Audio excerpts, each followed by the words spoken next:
What's cracking, everybody? XehrFelrose here, bringing you some Pokemon Go Battle League content. In today's video, we're taking a look at the final team that I've run in the Halloween Cup here, with Tentacruel, Double Steel, my newly built Pawniard, and Forretress on this team here. I'm going to be upfront and honest with y'all. This team was really strong. Like, it felt really good and had a lot of play into so many things, but it needs someone who knows how to play it better than I do. So I feel like this team's very strong. My sets weren't that great, but I feel like someone else could definitely pick up this team and run with it because it felt very good in the current meta. So let's take a look at the team here in the Halloween Cup and get into the battles here. We've got Tentacruel on the lead and Guzzlord. Now, this first game, I kind of cherry-picked this one a little bit, right? Because I got to show you something, okay? This is a Forretress feature, and I felt like it would be criminal of me to not put this battle in the front. We got a Guzzlord on the lead opponent, clearly not having an answer to Guzzlord, or an answer to my Forretress. They come in with Dragalge, and I'm at such an energy lead. I'm just gonna come in with the Forretress. Go with Earthquake. Boom! We take it out, and they're like, "Nah, fam, I'm done," and that's gonna be a good game. I don't mean to make fun of the person. I just thought that that was incredibly funny to see that happen. So, getting back to the earlier battles on the stream here, and I truly don't mean disrespect to the previous battler. I really don't. You gotta feature them when they happen. Once in a while, you just get those very satisfying one-shots, and that's what you gotta use them for. So, opponent is going to respond to I'm going to respond to their Wormadam save swap with my Forretress. Very slow, the Wormadam is. And I feel like, again, I didn't come in with Pawniard because I have to deal with Bug Buzz, but I do think that triple resisting the confusion damage might actually be worth coming in with the Pawniard here instead. I'm going to go for Mirror Shot Bait because my opponent seems to want to make a play for Switch, and they give up both shields. So if I give up my shield, I should be able to get an Earthquake off, but the opponent makes a swap into the Azumarill to try and catch that Earthquake, which would have been a very good move by them if it wasn't Tentacruel that I had in the lead. So I should be able to easily just farm down this Azumarill here after throwing that Acid Spray. They're throwing Ice Beam. I imagine they're probably running Ice Beam Hydro Pump. This is a very dangerous game for them, as everything is resisted, and I'm getting a ton of energy, and we're going to have to see what they have in the back. But the reason why we're running Tentacruel is I really just didn't want to run Toxapex. Toxapex would be a very solid lead here over Tentacruel. Either one is honestly fine. But what I've got here is, in Pawniard, yeah, you could certainly run, like... I mean, you could run essentially any other dark type. You could also run the Wormadam. You could run Scizor in this spot. The whole point of this team really was essentially three things that beat Carbink and have good play out otherwise. And speaking of, there's a Carbink. And with no shields, they know the Iron Head will one-shot, and that's a good game. Getting into the next battle here, we got Tentacruel against the Shadow Vic. Vicky's here! What's up? And now we're going to see the opponent stay in. I stay in for one move, even though I end up throwing two by accident. I stayed in for one move just to see if they swap first. I'd rather not simul-swap into the wrong thing. My opponent counter-swaps with their Zweilous, and this basically tells me that they don't have an answer in the back for Forretress. So that also cues me in that typically with a grass type in this meta, like Victory Bell or Venusaur, you're going to see Carbink in the back almost every time, and there's the Carbink. It's a very easy team read because it's a common core, and that's going to be one of the things that's going to help you yourself as a battler, as team reading, is not so much just being psychic and trying to predict weaknesses and things, but a very solid start to doing that is knowing common cores and knowing what Pokemon go very well together more often, right? So Poison Dark type's going to go together more often. The old Basti Grass core is very common, so in this meta you'd see a lot of Carbink Grass cores potentially if you see one or the other. Toxapex Carbink is another one that's very common. We go to catch the move on the Pawniard. But anyway, that's just part of the team building lesson that I do give over on Metafy, which is conveniently on the screen. So if that's something that you'd be interested in learning more about, check me out on Metafy, or you can even join the Patreon server where they've got a whole mess of team building and other things too as well. Now I'm trying to reach for the Iron Head here, but unfortunately I don't get it. But with a shield, Tentacruel easily farms us down, and that's a good game. So getting into the next battle here, we're going to have Tentacruel against a Nidoqueen. This is very... I don't know. It's kind of hard, but I have 2 steel types in the back, so I think I'd rather come in with them because they double resist the poison damage that's coming from the Nidoqueen. I have a feeling that they're going to throw the Earth Power. As always, it's a bait game. My opponent then comes in with an Umbreon, and I'm going to go for these mirror shots. They are stab damage. They don't do a whole lot, though, but I am kind of hoping that I'm going to be able to get some attack drops, make this matchup a little bit more in my favor. I should have just full sent the Earthquake, but thankfully we finally get an attack drop, and if you were with me on stream on Monday... I was mauling about debuffs because I never seem to get them. I was more than happy to see that debuff come through. So we're going to see the opponent continue to go for foul plays. I'm going to build closely up to the Earthquake. I want to see if the opponent wants to make a play for switch here. They do shield it, maybe a potential Earthquake. We get another drop on him, and I'm going to go for the mirror shot because they are close enough to being taken out here where I can actually... decide. I just also realized that the music is not playing, so man, I'm already like 8 minutes into this. I'm just gonna tick it on, and no one's gonna be the wiser. Okay, the music is gonna suddenly come on. It shouldn't blow anybody's ears out. But here's the... Okay, here we go. So the Nidoqueen comes back in, and because of how quickly Pawniard can generate energy with the Fury Cutter, it gets the Night Slash every 9 turns, which is insane. It's going to be able to vastly outpace this Nidoqueen to the moves. And so what that means for us is that it's going to make sure that we are going to force the shield here, or we're going to be able to take out the Nidoqueen, and the Earth Power that may or may not get thrown here, I'm calling it Poison Fang. I was hoping it was a Poison Fang. But no, the opponent does full send the Earth Power. And I'm going to come back in with my Tentacruel with a shield. We should be chilling here, but we're going to see. You know, the opponent goes for the Earth Power. They full send it. They still have something in the back. I'm going to go for the Scald here, and we're going to see what the opponent has in the back that did not want to see Tentacruel that badly. And we're going to see a Wigglytuff opponent running a Charmer in the back. This is bad news for them. They have no way out here, and I'm all too happy to give this Wigglytuff its swift and utter defeat because, get out of here, you Charmers. Good game. Well played to my opponent, though. I'm getting better at these transitions, man. Getting another really nice lead into Azumarill. A lot of Azumarills popped up recently. I see them on at least two or three. Like 2 is set almost at this point. Opponent comes in with their own Shadow Nidoqueen here on the safe swap. And in hindsight, I should have probably come in with Forretress right away or something. But I come in with my Forretress now after the opponent has gotten to 2 Earth Powers worth of energy. And they throw one.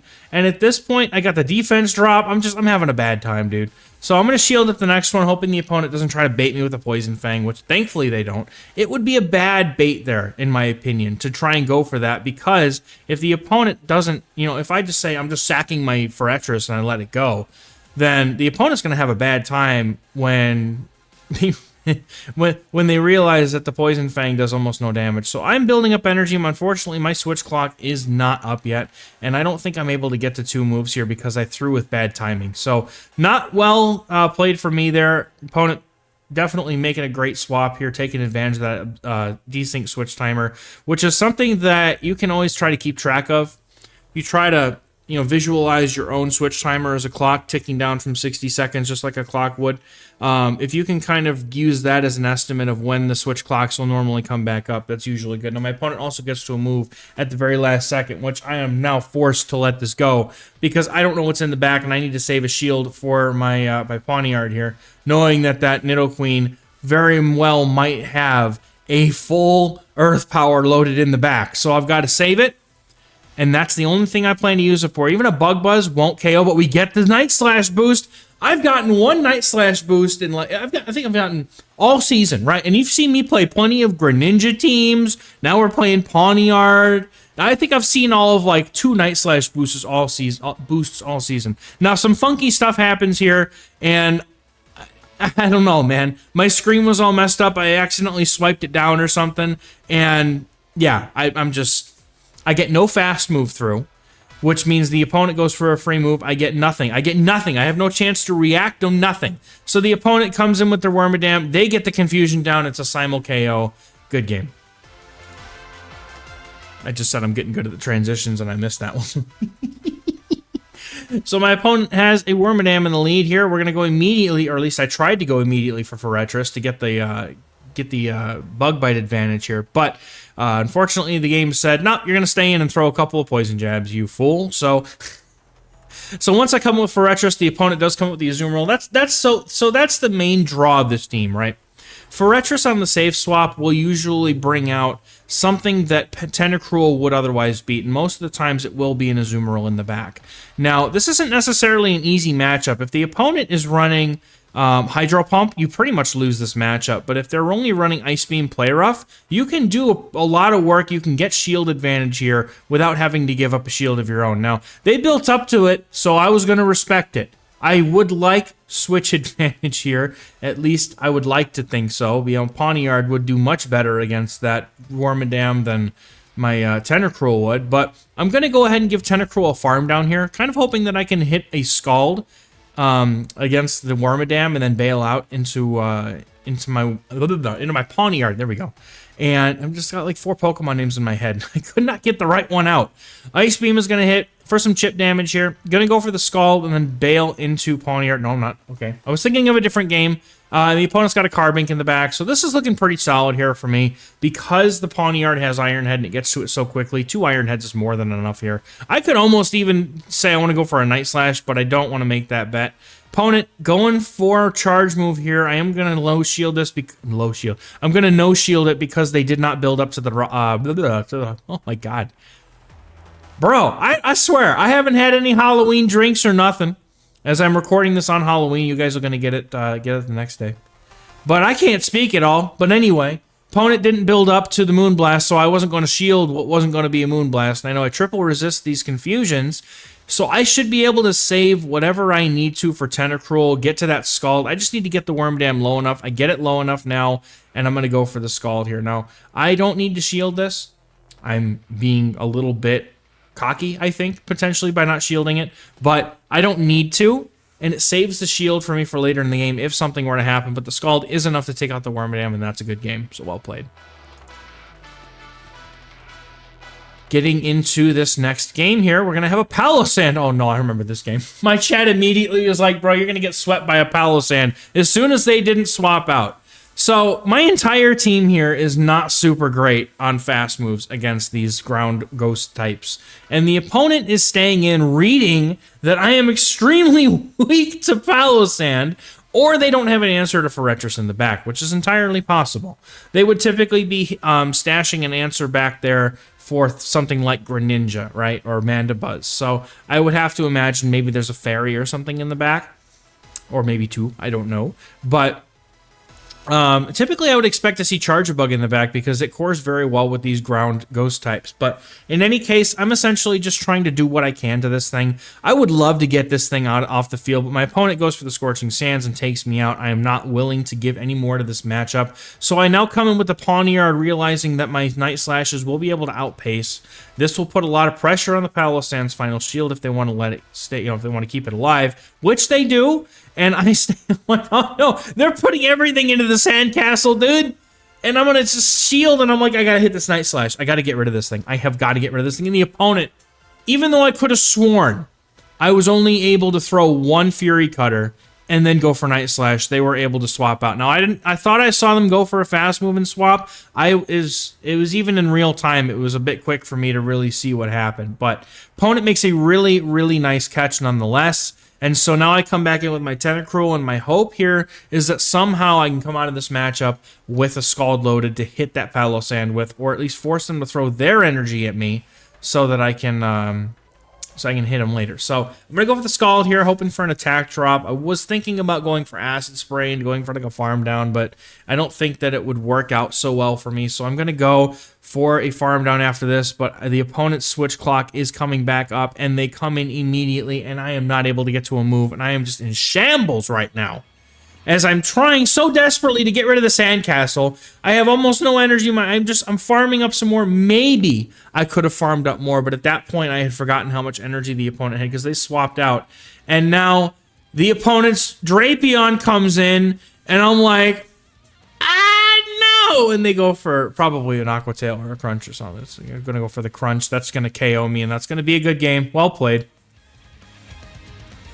just not able to get around that Palo Sand in the way that I needed to. I actually had a chance. I had a solid chance if I had been able to get rid of the opponent's Palo Sand with that Night Slash instead of them catching. But that's, you know, obviously they did that very well. The catch was definitely, you know, it was very good, and it definitely tilted the game much further in their favor than it already was. And it was already pretty far in their favor.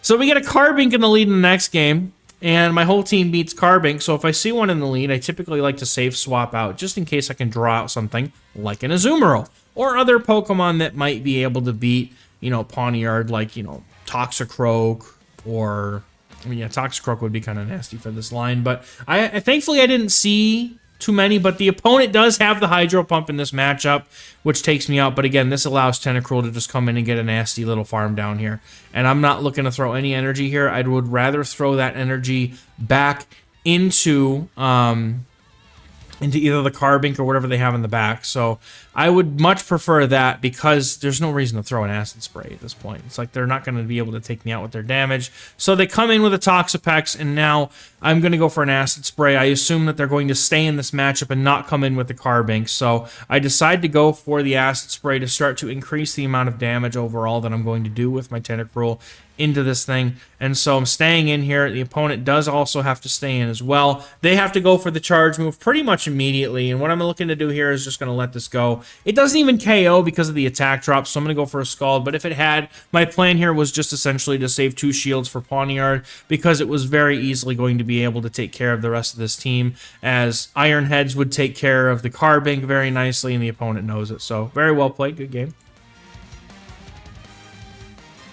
But we get into the next game just as quickly, so we're going to have another Azumarill lead. We love feasting on Azumarill leads. I'm going to be honest, like, first couple of games, I was a mess, dude. Like, I should not have stayed in as long as I did. I think a lot of the issue is that Forretress is just so slow. So I certainly wouldn't mind, you know, somebody wanting to use something like Wormadam, you know, even over Forretress. Like, Forretress is very good in this meta, but it's certainly interchangeable with some of the other bug steals that we have in this meta here. But nonetheless, we're going to go for the Earthquake here to try and take out the Charge Bug. There's no real sense going for a Mirror Shot in this particular situation, because it would be resisted and would not get me anywhere other than just nowhere, honestly. They wouldn't have shielded it clearly, and I don't expect them to shield something like that. So opponent is going to go for the Ice Beam. I recognize that I'm not getting to that Earthquake. I'm not getting to that Earthquake, unfortunately. Goodness, this whole video is just me going, and I can't speak. The opponent has a Golurk in the back. No, please. Anything but this. No, I just need to get to 2 Night Slashes, but Pawniard's not going to be able to get there in time because of how much damage it's already taken. I'm only at the first Night Slash. Going for it, even with good timing, it doesn't matter, because one more Mud Slap is going to slap my Pawniard into its grave, and just unable to get to that move, and then the opponent will Mud Slap down. They could go for a charge move. They go for an Earth Power, whatever they want, man. Golurk just slaps me out of existence. It doesn't matter. That's a good game. Well played. Nothing I could do. Getting into the next battle here, we've got a Mawile lead. This is actually a really good lead for Tentacruel, and the opponent swaps in a Golbat. Now, I played this, the trainer who I played this game against came on stream, and they let me know, you know, I got the 1-turn lag, and I had lost the game. I'm like, all right, let me go back and look at this one. So I did actually go back and look at this one. So this one was actually worth coming on onto the video with, and we're gonna see why at the end. So stay tuned. There's actually a mechanical reason why this game turned out the way it did, and I can use it as a chance to explain it to everybody. So so as you all know, the mechanics of this game, you know, the damage will register from a fast move usually before the end of the fast move. So like, for example, if you have a 4-turn move like Volt Switch, the damage registers on turn 3. Now, there's always that new mechanic, that's what they call it, right? The new mechanic when the damage registers on turn 4, I think that's when it's actually supposed to, but the mechanic actually register it 1 turn before. So this Charge Bug is a ton of energy, and the way that 1-turn fast moves work is if that 1 fast move's worth of damage would KO you, then you don't get your charge move. You've seen that sometimes when like you hit something with a Dragon Breath and it has 1 HP, and maybe they have enough for 2 charge moves, but they don't get them both off. So in this case, this is actually what's going to lead us up to the end of this game. As you see, there's a charge bug in the back that has energy, and so we're going to see the Tentacruel. It's going to come in here. It's going to just do its thing. You know, I'm looking to go for a Scald here. I want to put pressure on that shield, or I want to come on here with some energy. So Scald is going to take out the Mawile, and the opponent is farming up energy, and I go, I was like, I'm going to go for the Acid Spray, I think, here, but at this point, I'm just like, no, it's okay. I will let this go. It's in a range where Forretress should be able to farm down, but I want you to notice where they're at. Look, they're at 1 HP. 1 Bug Bite would KO here, but they do have 2 charge moves. Go for the X-Scissor, and they have the Discharge loaded, but because of the one-turn... Because of that one-turn mechanic of the one-turn moves, how that damage registers before the turn can initiate the charge move, that's actually why that charge move didn't fire off. So still very well played. Like when you get that close, you know, it feels so bad to lose games when you're that close. But like very well played regardless to the opponent there. They did that very, very well and managed their energy very well as well. So we get a Greninja swapping, or a Greninja, did they swap in? No. They either swapped in or they stayed in.